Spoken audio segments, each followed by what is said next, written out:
Hey movie fans, Patrick White here, Communications Director for ACX Cinemas, and today I've got Jared Charles, one of our managers at ACX Cinema 12 Plus, and we're glad to be on here today to talk about the latest release at all of our ACX Cinemas locations, Scream.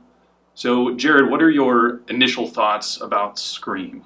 Scream is playing with this idea, this super meta idea that we've seen recently in a lot of horror movies and just a lot of big tentpole franchises in general, with the idea of a requel, this kind of reimagining of the original. And I really do think that this is a good way to kick off a new sort of trilogy and a new style for Scream, and I couldn't be more impressed with it.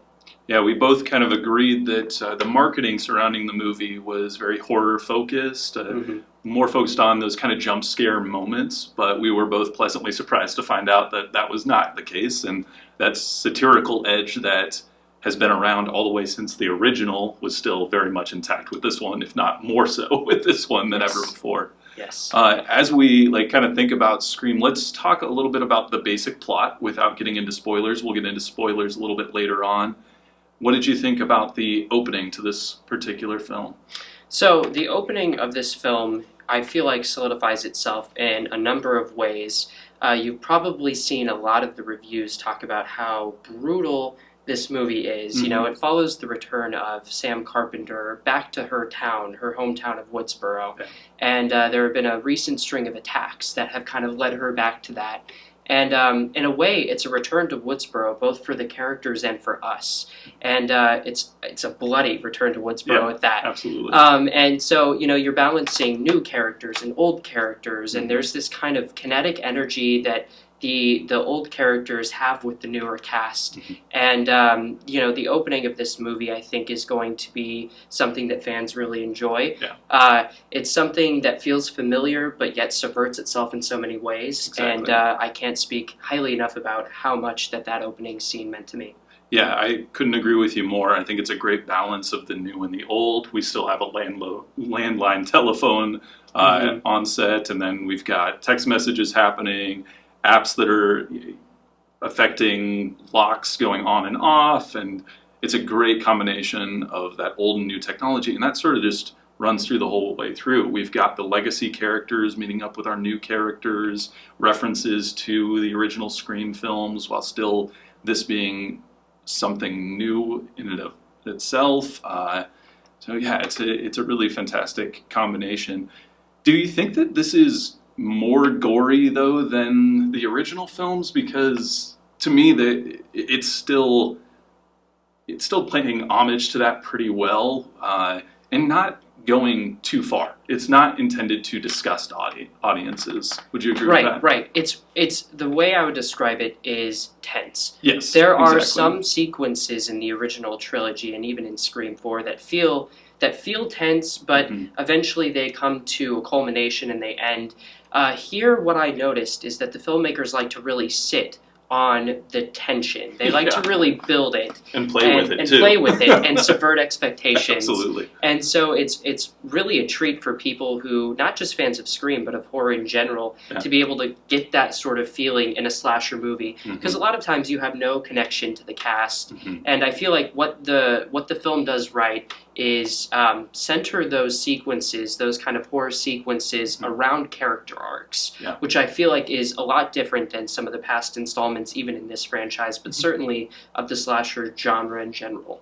So something that I found to be a treat and a delight was certainly the fact that the characters get more to do with each other. So it's not just a whodunit, you know, the intersection between the old and new characters. They really give everyone more to do, and in turn, when those sequences happen, you know, you find yourself actually rooting for some of those characters, and so I always find that to be the most exciting thing in horror. Yeah, and you mentioned the whodunit aspect of it, and I think that this particular film, especially, probably more so than any other Scream film before, has a lot of that sort of pointing fingers at one another and saying, no, you're the killer, no, you're the killer. There's a great moment towards the end where that sort of comes to this full culmination. Obviously, we won't get into that right now, but I love that, because a lot of that, the original Scream, is so much of Sidney Prescott pointing the finger, but it was interesting to see them all sort of devolve and fall into this, like, you're the killer, no, you're the killer mentality. Yeah. So you seem to like the new characters, and you think that there's an arc there. Let's talk about the performances a little bit, though, because I just rewatched the original Scream, and it is hard to live up to the precedent of Matthew Lillard and Neve Campbell, Jamie Kennedy, Skeet Ulrich, and all of those actors who just brought this energy to those teenage characters. How do you think this new cast sort of stacks up? So, when they were making the original Scream in 1996, they had no idea how much of a hit it would actually be. Right, absolutely. And so one of the neat things about that cast, I was watching a couple interviews with some of the legacy cast members, Neve Campbell, Courteney Cox, and one thing that they were talking about is they spent a lot of time together during the filming of the original. Oh, okay. And with this new cast, they actually were kind of secluded in a hotel together during COVID while filming. Gotcha. They had nowhere to go, so they were all kind of just together all the time. And so they really had a foundation for each other as actors, and I think that kind of bleeds into their performances a little bit. Specifically, standouts for me, I mean, Jenna Ortega has so much to kind of carry on her shoulders in that movie, and I feel like the way that she's able to navigate, specifically, and if you've seen the trailers, the phone calls with Ghostface, with Roger Jackson, such an iconic voice, and she's able to play and pair really well with that. So she has a lot to do in the film, and I think it really bodes well for her as a performer. And then you also have someone like Jasmine Savoy Brown, who is just phenomenal in every scene that she's given. She's kind of the character that they go to for a lot of the expert horror advice that we've gotten from other characters in the past. Right. And it's always so much pressure on someone's shoulder when you have all of that dialogue to carry. And I think both actors work really well in the movie in their respective roles. So those were the two standouts for me. Absolutely. I couldn't agree with you more. Jasmine Savoy Brown especially stood out to me. It was that scene where she is the full-on horror aficionado and talking about the Stab series, all of that absolutely pulled me into the movie, and then it never let go. Yes. Because it was a movie that it starts with a really strong opening, and then there's a lot of building up the new characters and how they're connected to one another. I'm like, oh no, is this going to be just kind of a straight sort of simple horror movie? Even when the legacy characters started to be introduced, it's like, oh, okay, so they're just kind of doing their own thing. Yeah. And then it's like, nope, we're done with that. It's time to get into what makes Scream scream. And I think that I'll only appreciate those early scenes that much more and sort of understand the little breadcrumbs that are being dropped along the way with bringing those legacy characters back in, sort of exploring their backgrounds and how it's influenced them and how it influences them throughout the film. So just an outstanding performance from her, and like I said, just gives it that jolt of energy that it didn't necessarily lack. It was just a very different energy that we hadn't had yet within the film. So I would agree. And there are lots of, like you said, breadcrumbs. There's a lot of nuggets in here for longtime fans of horror and the Scream series in particular. There's so much to kind of take a look at in this film and to really sit back and go, wow, they did that. They did those things. And I think to add to the performance discussion too, with the legacy cast members returning, I was worried at how they were going to interact with kind of our new characters. Sure. And I absolutely love what they did here. Me too. There's a sense of love and respect that the script specifically has for our legacy characters and the way that they're written and interwoven into the story that is pretty rewarding if you're a longtime fan, and also gives us hope for future installments too. There's certainly a way to carry on without it being just their story. Yep. So absolutely. Couldn't agree with you more. Do we want to get into spoilers, or is there any final points you want to make before we do that? No, we can get right into spoilers. Okay. So I guess going back to that big moment where it gets into the metatextuality of it all, the thing that stood out to me the most was this odd connection to Star Wars of all things. Yes, yep. I was talking a lot about that, and one of the things that this movie touches on is toxic fandom. Yeah, and absolutely. what that means. Yes. And I feel like that we've seen that conversation really grow since 2017 Star Wars: The Last Jedi. Yes. Yeah. And this movie directly references that specifically. So how did that work for you? Did you think it went a little too meta, or? No, I couldn't have loved it more, honestly. I thought that was brilliant, but that's so much of me as a Star Wars fan. Like, I became a Scream fan because my wife was a Scream fan, but I was a Star Wars fan for life, and it just, like, threw these two things together that I never thought would be together.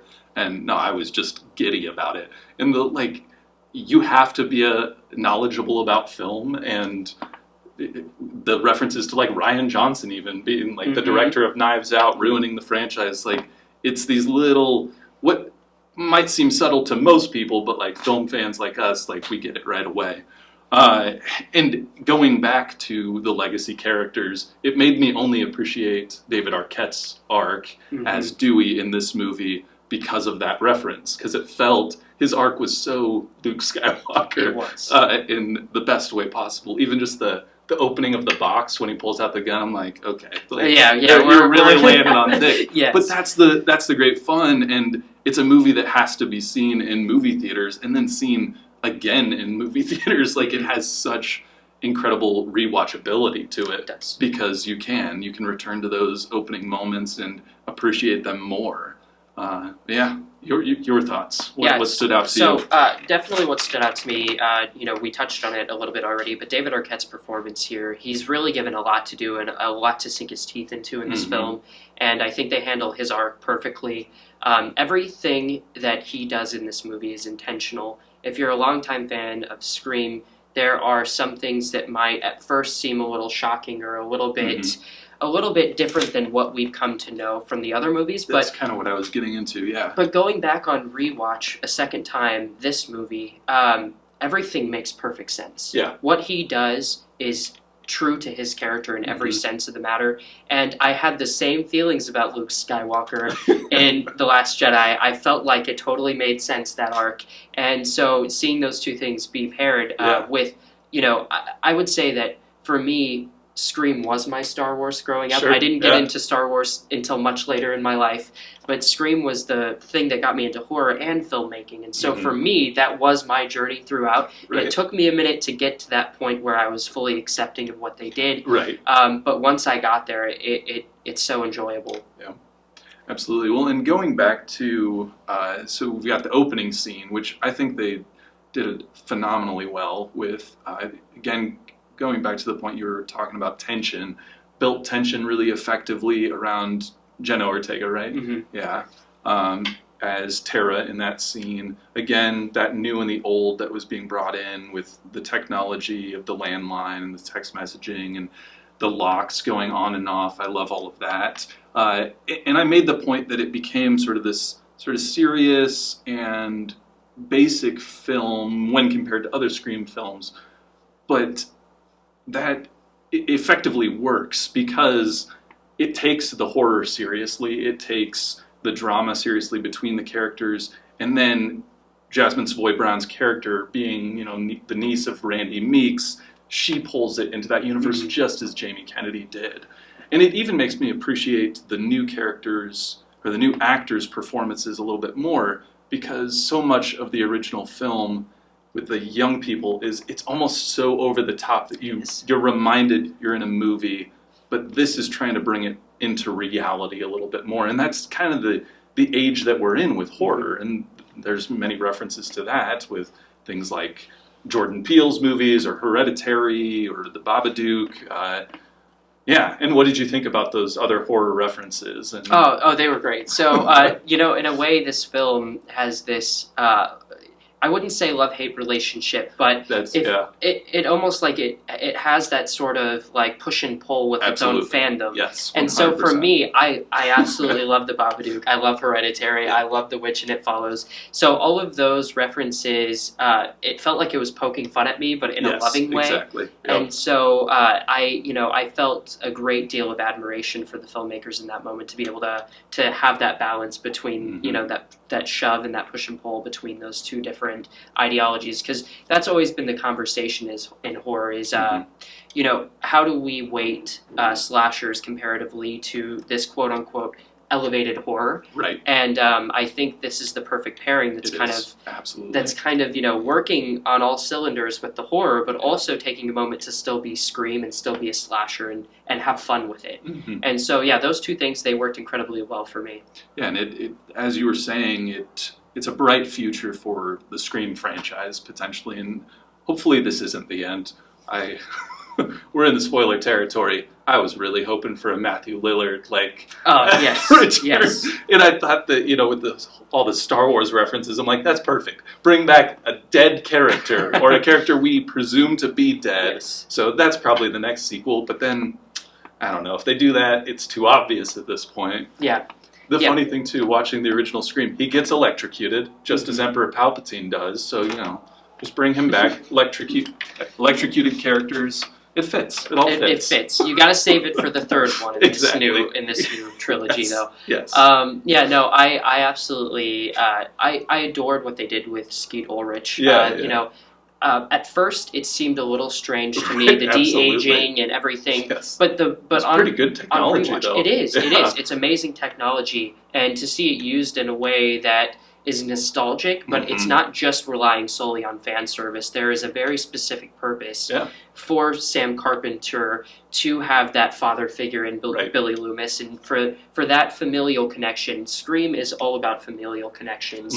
Every movie it ties back to some type of family, interaction. In this one, it kind of pulls it away from Sidney Prescott and onto a new character, and you have that separation where I feel like a lot of fans, upon first watch, maybe a little salty at the filmmakers for kind of pulling that away from them. Sure. But at the same time, this is how we coexist with the legacy and the new characters. Yeah. And so even the Skeet Ulrich stuff, the Billy Loomis stuff, it works so incredibly well, and they don't overuse it either. No, so I would agree. Yeah, it's just a handful of times that they use it, and the moments that they do use it mean so much to the characters' arc specifically that it all blends together. And it adds to the element of fun that this franchise is too, because it's unusual, to see that. And it was jarring when I first saw it, but I was like, no, I'm into this. I don't know why this is happening. It's kind of weird that it's happening, but I like that actor. I like this character. Let's see where you go with it. And sure enough, it was still entertaining. And ultimately, that's what this is. Obviously, it's talking about horror. It's talking about requels and sequels and all of that. But at the end of the day, it is intended to entertain, and it 100% succeeds in that regard. I would say that there are two major spoilers we haven't covered, so let's knock those out. Dewey's death, done very well. The tension built wonderfully. The gore, again, nothing excessive, still respectful to the character, and that's that. That character's done. But yeah, really, really good shot composition. I love that last shot of Ghostface standing next to his body on the ground. What were your thoughts? The line that's used in that scene specifically, it's an honor. For longtime fans, it's like, that's an honor. Absolutely. No doubt. Yes. How many interactions has he had with Ghostface, and he's come out of every single one of them. Yep. The fact that it took two knives to actually bring him down this time instead of... the symbolism of even that, was something that was well thought out, and they really put a lot of love and care into making that scene work the way it did. Yeah. There were a lot of moments that, you see kind of the blood, on the floor, the hospital floor, and there are a lot of shots that are working in tandem together to really build that emotional moment for you for that final shot. Yeah. And for me, it worked better on the second time than it did the first time, surprisingly. Yeah. And I think a lot of that was the killer reveal for me. Sure. The killer reveal, the motivation, the first time I was watching, I was like, ooh, but do they really deserve to be the ones doing that? And then I thought about it, and I was like, of course toxic fans would do something like this. Yes. So upon second watch, it all made more sense to me, and I really feel like they earned that moment, and it's going to be something that I don't think that they're going to do in future installments with the other two. I don't think that they will. Either. I think this was the final moment to really break that tie between old guard and new guard. Absolutely. And I think they did it exceptionally well. So yeah. Well, and then the spoiler of all spoilers is who's behind the whodunit. And correct me if I'm wrong. Is it Jack Quaid? It's Jack Quaid. Jack Quaid. He's unreal, man. How stupid was I? And maybe you weren't as stupid.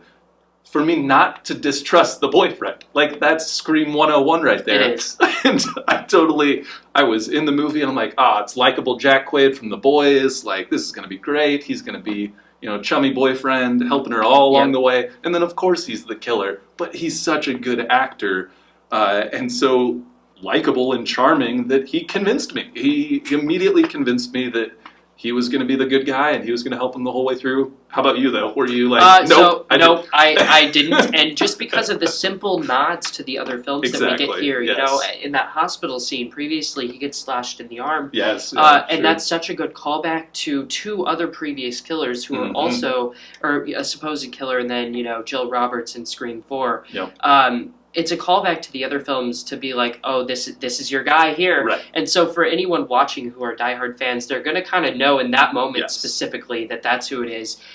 So for me, I knew Richie was it all along. Yes. I was trying to figure out who else would be a killer in this instance. So Mikey Madison is the one that surprised me the most, and I love her performance in Once Upon a Time in Hollywood. Yes. I don't know if you do, but it's very parallel. The parallels are kind of insane. So if you're a fan of that movie too, I recommend. And that's what I'm saying. Like you have to be like a film fan to appreciate all these little things. Yes. It's not that you can't enjoy it; it's still immensely entertaining. But do your research. Like it's fun to do your research and delve into all the connections that are made. Anyway, there's a scene, at the end of the film with hand sanitizer being basically thrown on Mikey Madison, and her character Amber has this change of tone after that happens when she thinks she's about to be defeated. Sure. It's like she has that flip that switched where she's like, oh no, I swear they made me do it. And then she goes right back into kind of the chaos of being a killer. And I think that's a kind of a performance that has gone a little bit under the radar. So we're talking about great performances. I think both Jack Quaid and Mikey Madison are great as as being the killers that the fans are looking for. Right. My only thing with that was Dylan Minnette, I believe. They have that shower scene, which I love as an homage to Psycho, but the kid's ripped. Yes. And one of them coming at him, it was almost just not believable that he couldn't just be like, nope, I'm just going to push you right back with that knife. Because, once it's revealed that it's those two, it's like, ooh, I don't know. Some of those kills were pretty aggressive. He really needed to have some strength to it. Yeah. But maybe they're both, rocking muscles underneath. And so I think this is what they do so well in this movie. Even the subtleties. And in the series, too, to an extent. In the subtleties in Roger Jackson's, Ghostface performance as the voice, if you go back and watch it a second time, you can tell who's talking when they're talking, just because of how his performance is trying to match. All the way. Yes, it is. And I feel that in the way that even the killers go about it, because there's moments in this movie where the killer has to basically hit the knife forward in order to do anything. Okay, yeah, and sure. So I think there are points there. Yes, they were thinking through it a little bit, and those are things I noticed on the second watch. So I think the killer reveal was done specifically well. Yeah. A lot of people are going to feel it's too meta. I've already seen the conversation. There are some dialogue choices that. Yeah. But it still adds to the fun element. But I'll tell you that as someone that has seen it in a theater full of people, people ate this movie up. Line by line, multiple reactions, a lot of love for Dewey, a lot of love for the killer reveal, a lot of laughing and scares at the same time, which is what Scream does best. So I do think that it's a worthy sequel to all the rest. Excellent. Well, this has been a lot of fun. I can say honestly that we'll be doing this one again because this was fun to discuss Scream. We've got a few movies coming out in February that we'll take a look at, hopefully. But thanks for tuning in and catching our discussion of Scream. This has been Patrick White and Jared Charles with ACX Cinemas. And have a great one. Have a great